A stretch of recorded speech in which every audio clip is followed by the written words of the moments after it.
સુરતમાં આગની વધી રહેલી ઘટનાઓ વચ્ચે સારોલી ખાતે આવેલા ટેક્સટાઇલ માર્કેટમાં ભીષણ આગ લાગતા ફાયરની 25થી વધુ ગાડીઓ સ્થળે દોડી ગઈ હતી અને આગ પર પાણીનો મારો કરી કાબુ મેળવવાનો પ્રયાસ હાથ ધર્યો હતો અને ભારે જહેમતે આગ પર કાબુ મેળવ્યો હતો।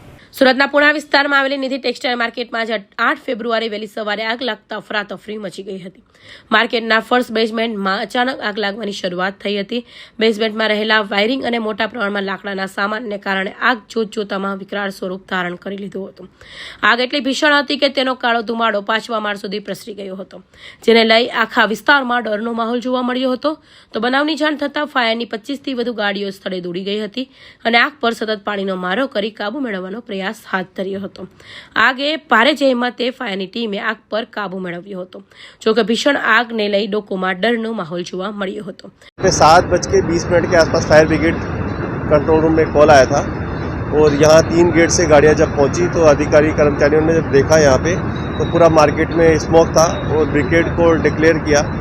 उसके बाद में तमाम अधिकारी कर्मचारी यहाँ पहुँचे फायर ब्रिगेड के और करीब 20 से 25 गाड़ियाँ यहाँ पहुँची हुई है। कूलिंग करने के बाद थोड़ा स्प्रे वगैरह पानी का जब किया तो स्मोक रिड्यूस होने के बाद पता लगा कि सेकंड बेसमेंट में फायर हुआ है और अभी स्थिति पूरी तरह से कंट्रोल में है।